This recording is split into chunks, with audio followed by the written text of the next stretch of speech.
हमारे जितने भी साफ़ी भाई आए हैं प्रिंट मीडिया के और इलेक्ट्रॉनिक मीडिया के, मेरे इल्म में नहीं था कि अंदर कुछ रिपेयर वर्क हो रही है, वरना शायद हम प्रेस क्लब में भी आ जाते, लेकिन आपको तकलीफ़ हुई है, मैं इसके लिए माज़रत खा हूँ, बहुत ज़्यादा दिल से माज़रत खा हूँ।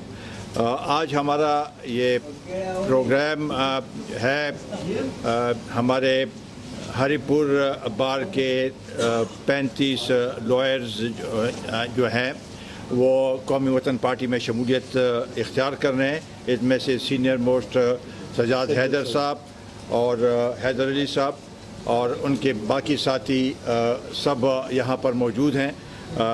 मैं इनको खुशामदीद कहता हूँ और ये हमारे लिए एक बहुत बड़ा सरमाया है। जहाँ तक वकला बरदरी का ताल्लुक़ है, इनकी कुर्बानियाँ, इन्होंने जो जदोजहद की है और आज वो कौमी वतन पार्टी पे एतमाद का इज़हार कर रहे हैं, ये हमारे लिए बायस फ़ख्र और इम्तियाज़ है। मैं इन सब का मशकूर हूँ। इसको आगे ले जाते हुए सबसे पहले तो लाहौर में जो कल वाक़या हुआ हम उसकी पुरज़ोर मज़म्मत करते हैं। इससे पहले क्वेटा और पेशावर में भी वाक़यात हुए जिसमें भी पुलिस के और एफसी के एक आर्मी के एक ऑफिसर भी उसमें उन्होंने शहादत नोश की और कल के वाक़या की भी हम पुरज़ोर मज़म्मत करते हैं। और ये लगता ऐसी है कि ये सिलसिला दोबारा आस्ता आस्ता इसमें तेज़ी आ रही है इस लिहाज से। और इसकी बुनियादी वजह यह है कि जब मुल्क में एक ऐसी सूरत हाल हो जब जमूद हो, मुल्क में हर एक चीज़ स्टैंड स्टिल पे हो, तो लाजमी बात है कि उसका फ़ायदा ऐसे अनासर को पहुंचता है जो कि आपके सामने जो वाक़यात हुए हैं।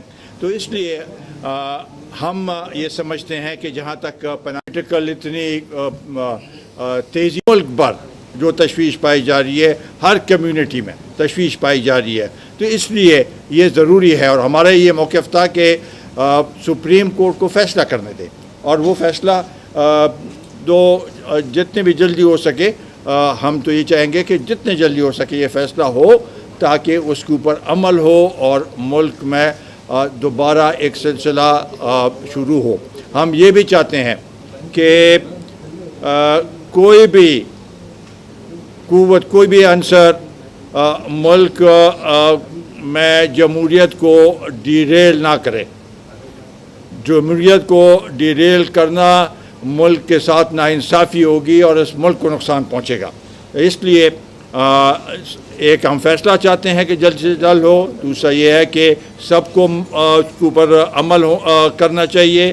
तीसरा ये कि ये जो पॉलिटिकल फॉल आउट्स हैं इसके या जो टेम्परेचर बढ़ा हुआ है ये मुल्क के लिए अच्छा नहीं है। और चौथा ये कि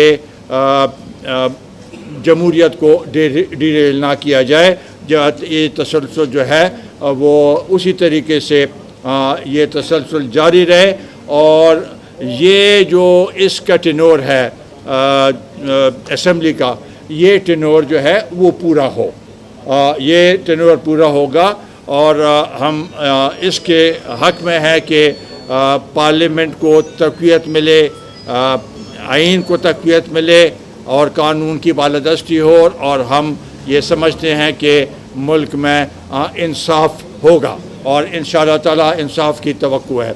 इसकी वजह से बहुत से ऐसे इश्यूज़ हैं जो कि हमारे ख़ासकर खैबर पुख्तनख्वा के साथ जो मुंसलिक हैं वो बैक बर्नर पे चले गए हैं। इसमें फ़ाटा रिफॉर्म्स या फ़ाटा के मर्जर ये एक बड़ा इशू था जो कि हम ये तवक्को रख रहे थे कि ये इशू जो है ये हल होगा, फ़ाटा के मर्जर होगी और उससे ना सिर्फ वहाँ पर जो सूरत हाल है उसमें बेहतरी आएगी बल्कि मुल्क से दहशत गर्दी के ख़ात्मे में मदद मिलेगी। ये एक हमारा बड़ा इशू है। दूसरा जो सी पैक का जो है हम समझते हैं कि इसको आगे ले जाने की ज़रूरत है और हर एक सूबे को अपना हक मिलना चाहिए। हमें चूँकि खैबर पख्तूनख्वा एक पासमानदा डिप्राइव्ड सूबा है और इस दौर में हमारे साथ इंसाफ नहीं हुआ। अगर इंसाफ जब नहीं होता तो हमें उसका पता है कि क्या किस तरीके से वहाँ सूरत हाल बनी हुई है। तो हम चाहते हैं कि हमारे जो हुकूक हैं, हमारे जो राइट्स हैं, हमारे जो हक बनता है वो हमें दिया जाए और साथ ही साथ जो दहशतगर्दी का जो मसला है इसके ऊपर तवज्जो दी जाए, इसके ऊपर फोकस किया जाए। ये इश्यूज़ हैं जिसके ऊपर हमें तवज्जो देने की ज़रूरत है। साथ ही साथ अगर आप देखें तो एक तरफ तो इतनी ख़राब सूरत हाल है कि आज ये 2-3 दिनों से चल रहा है कि अमेरिका ने वो $300 मिलियन क्या चीज़ है वो भी बंद कर दिया और अब उनका फोकस पाकिस्तान पे है और पाकिस्तान को ही वो टारगेट किए हुए हैं। और यहाँ चूँकि एक स्टैंड स्टिल है, एक जमूद है, उसका वो मौसर जवाब नहीं दिया जा रहा, जो कि हमारे लिए बाइस तशवीश है। इसके साथ जो ऑपरेशंस मुल्क में जारी हैं, चाहे वो खैबर 4 है या मुल्क के अंदर बाकी जो ऑपरेशन आर्मी की तरफ से शुरू हैं, वो उसको भी अगर ये सूरत हाल रही तो वो जो मकासद हैं वो पूरे नहीं हो सकेंगे और वो जो हम मकसद जो हम चाहते हैं कि हासिल हो वो हासिल उस लिहाज से उसमें रुकावट होगी। साथ ही साथ जो एक अहम इशू है और वो जो हमारे सूबे का सबसे बड़ा इशू है वो है लोड शेडिंग का। और हम वहाँ पर बिजली पैदा करते हैं तरबेला डैम से, बाकी जो हमारे हाइडल प्रोजेक्ट्स हैं उससे जो बिजली पैदा हो रही है, सस्ती बिजली पैदा हो रही है, लेकिन सबसे ज़्यादा लोड शेडिंग खैबर पख्तूनख्वा में है और ये हमारे साथ नाइंसाफ़ी है। उस इलाके के लोगों के साथ नाइंसाफ़ी है जिन्होंने ये पिछले चंद सालों में इतनी कुर्बानियाँ दी हैं। तकरीबन 60,000 के करीब लोगों ने अपने जान का नजराना पेश किया है। इंफ्रास्ट्रक्चर ख़त्म है, वहाँ पर कोई तरक्की नहीं हो रही। तो ये चीज़ें हैं जिसके ऊपर हमने तवज्जो देनी है और अगर ये सूरत हाल रही कि एक ही इशू पे सुई अटकी रहे तो मुल्क आगे नहीं बढ़ सकेगा। ये हमारा सबका मसला है और इसलिए हम ये चाहते हैं कि ये फ़ैसला जल्द से जल्द हो, उसके ऊपर अमल हो ताकि हम आगे बढ़ सकें। मैं दोबारा हमारे वकला साहिबान का, हमारे नायब सदर खैबर पख्तूनख्वा का बेदार हुसैन शाह साहब का मशकूर हूँ, हमारे लॉयर फोरम के जो ऑर्गेनाइज़र है किफ़ायत एडवोकेट उनका और सब वकला का जो आज आए हैं उन सब का मैं बेहद मशकूर हूँ कि उन्होंने कौमी वतन पार्टी का चुनाव किया है और दिन ब दिन कौमी वतन पार्टी में रोज़ बरोज़ शमूलियतें हो रही हैं और इससे ये अंदाज़ा लगाया जा सकता है कि कौमी वतन पार्टी एक सिर्फ खैबर पख्तूनख्वा में नहीं बल्कि बाकी जगहों में भी एक मकबूल तरीन पार्टी बनती जा रही है। तो ये बताएं कि आप लोगों के अभी हुकूमत के साथ, तहरीक इंसाफ के साथ दोबारा कोalition गवर्नमेंट में भी आ गए हैं, लेकिन अभी भी ऐसा खबरें आ रही हैं, ऐसे भी हालात आ रहे हैं कि आप लोग बिल्कुल उसमें एक किस्म के दब गए हैं। वहाँ के इख्तिलाफात भी आप लोग वाज़ेह नहीं कर रहे हैं, पार्टी हुकूमत के साथ भी सही नहीं चल रहे हैं। एक आप लोगों की अपनी पार्टी इस वक्त किस मकाम पर है?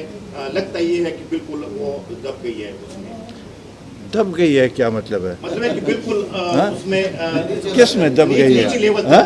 नीचे लेवल तक चली गई। ये आपकी राय हो सकती है।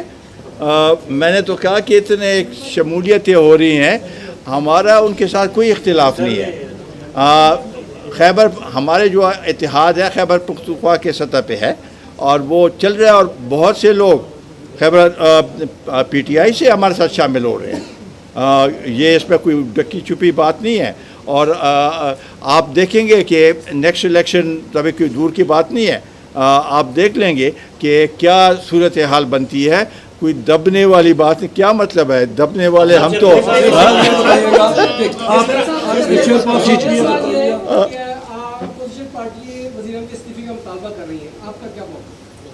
देखो मैंने ये बारहा कह चुका, अभी तो वो चंद दिनों की बात है। हमने कहा कि देखें हम अपोजिशन के बाकी जो भी वो थे मुतालबात थे सबके साथ हम एग्रीड हैं।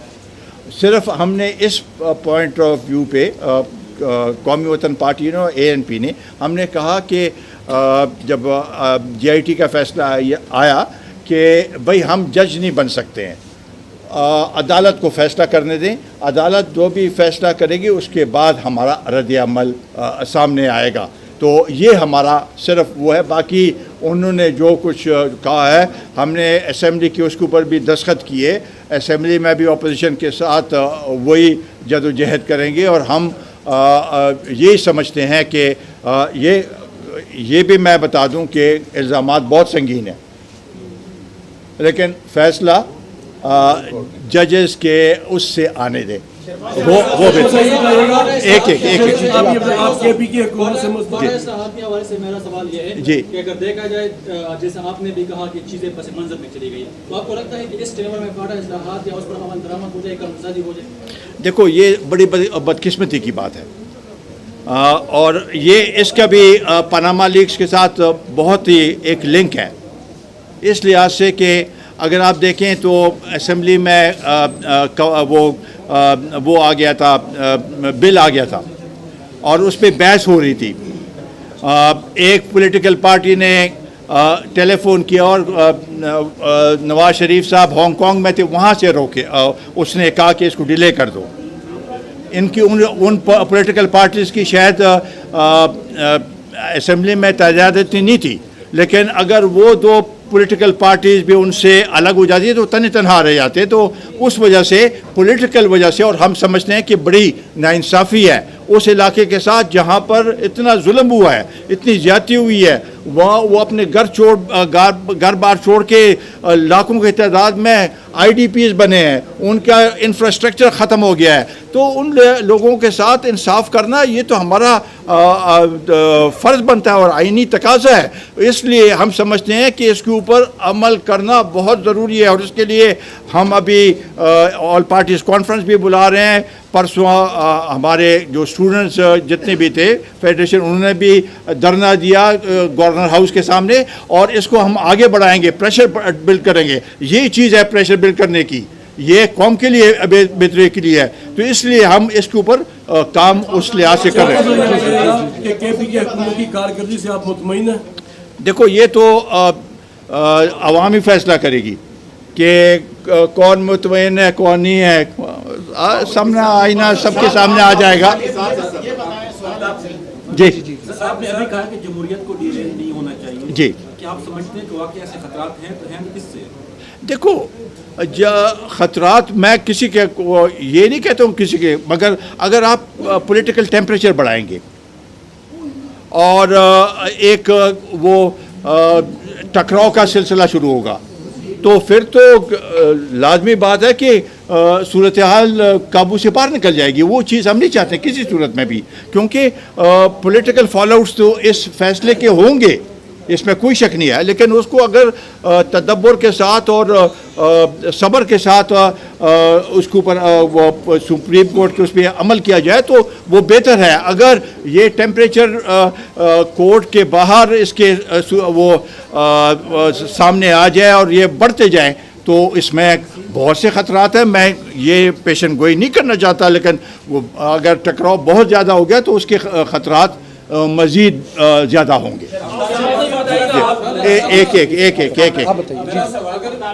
एक सेकेंड अभी लेफ्ट राइट के बाद फिर लेफ्ट। जी जी आपने फटा की बात की, मेरा ताल्लुक जंगल बलूचिस्तान से है। सवाल ये है कि वहाँ पर लोगों को रहने के लिए, सर छुपाने के लिए जगह नहीं है, खाने पीने के लिए कोई चीज़ नहीं है, जिंदगी गुजारना वहाँ पर जहन्नुम बन चुका है। यहाँ पर उनके लिए मर्जर की बात हो रही है।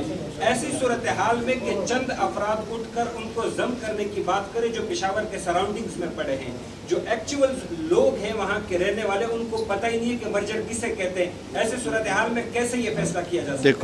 देखो बात सुनो, दो किस्म के वो है आ रहा है, एक स्टेटस को वाला आ रहा है, एक जितने भी वहाँ के नौजवान हैं और यंगर तबका है वो तब्दीली चाहते हैं। वो चाहते हैं कि बशमूल इसके उस स्टेटस को के उसके तबके के साथ एक पॉलिटिकल पार्टी खड़ी है। अगर आप देखें तो जो सूरत हाल वहाँ पर थी, जो पहले पॉलिटिकल निज़ाम था, मल्की सिस्टम थी और FC वाला वो निज़ाम, वो दरहम बरहम हो गया है। वहाँ पर क्या है, तो आपने इसको जब एस्टेब्लिशमेंट भी कहती है कि इसको अभी मर्ज करें और उसके साथ वो करें, तो एक वक्त तो आना है। आप अगर ये कहेंगे कि फ़लाना काम होगा उसके बाद करेंगे, फ़लाना काम होगा, तो ये इतने साल तो गुजर गए, नहीं होगा। बस ठीक है। अगर वज़ीर आज़म फैसला नहीं मानते जी वाला काम करते हैं जी मादी में किया, तो ऐसी सूरत पे अपोजिशन किस साइड पर है? जी सवाल अगर वज़ीर आज़म फैसला नहीं मानते और जो मादी में उन्होंने किया वही कुछ करते हैं, तो ऐसे में अपोजिशन किस साइड? अपोजिशन ने जो डिमांड किया हम भी साथ होंगे उनके, सब वही एक ही डिमांड होगा, सबका एक ही डिमांड होगा। जी इंशाल्लाह आएगी। जी जी जी बाकी भी हो जाए, तो आपके पास तरक्याती प्रोग्राम क्या है, खासकर जो बर्निंग इश्यूज हैं KPK में? देखो बर्निंग इश्यूज वहाँ के एक तो ये बर्निंग इशू फाटा का है, दूसरा हमारे हकूक़ का है, नेट हाइडल प्रॉफिट्स, और साथ ही साथ बाकी उसमें हमारे जो वो है। तीसरा हमने ये वो किया था कि मरदमशुमारी हो जाए, वो अभी तक हुई नहीं है, वो उसका रिज़ल्ट नहीं निकला। साथ ही साथ हम ये चाहते हैं कि चूँकि ये एक पासमानदा सूबा है, इसके साथ सब सिर्फ नेशनल सतह पे नहीं, इंटरनेशनल सतह पर इसकी मदद की जाए, और हम उस चीज़ को उजागर करेंगे कि ये नुकसानात हुए हैं, इसके लिए हम एक रिकन्स्ट्रक्शन का एक वो बनाएंगे। साथ ही साथ एक ट्रस्ट बनाएंगे ताकि उन लोगों का जो कि इससे मुतासिर हुए उनकी इमदाद की जा सके। उनकी जो बुनियादी जो वहाँ का मसला है, वो लोग मायूस हैं, उनको मायूसी से निकालना है, और उसके लिए ये इक़दामात लेने की ज़रूरत है। तो तब जाके ये बाकी हम तो जो सूरत हाल वहाँ पर चाहे एजुकेशन है, हेल्थ है, बाकी सेक्टर्स हैं, पीने का पानी जनूबी इस्लाम है, बिल्कुल ये एक सिरे से लेके दूसरे सिरे तक पीने का साफ़ पानी नहीं है। ये एक इशू है जो कि हम उस लिहाज से उठाएंगे। इसी तरीके से CPEC में अपना हक लेना, ये और कितने वहाँ पर वो बनते हैं इकोनॉमिक जोन, और उसको चाहे मरकज़ पावर देती है नहीं देती है, सब चीज़ें जो है ये हमारे इश्यूज़ हैं। पानामा केस के हवाले से बात करूँगा, अगर वज़ीर आज़म साहब के हवाले से कोई फैसला आता है, वो डिस्क्वालीफाई हो जाते हैं, तो बाकी जिनके नाम पानामा लीक्स में आए हैं, क्या उनके खिलाफ भी इसी तरह कार्रवाई होनी चाहिए, और अगर नहीं होती तो क्या सियासी जमातें उनका एहतसाब करने की डिमांड करेंगे? देखो इंसाफ सबके साथ होना चाहिए। ये केस तो वज़ीर आज़म का हाईलाइट हुआ क्योंकि मुल्क के वज़ीर आज़म थे, और उसके अलावा जो 300-400 लोगों की जो वो हैं, तो वो भी कानून के दायरे में उनको भी आना चाहिए। नहीं आएगी तो हम उसके लिए भरपूर आवाज़ उठाएंगे। लास्ट क्वेश्चन जी एक सेकंड, लास्ट क्वेश्चन जी,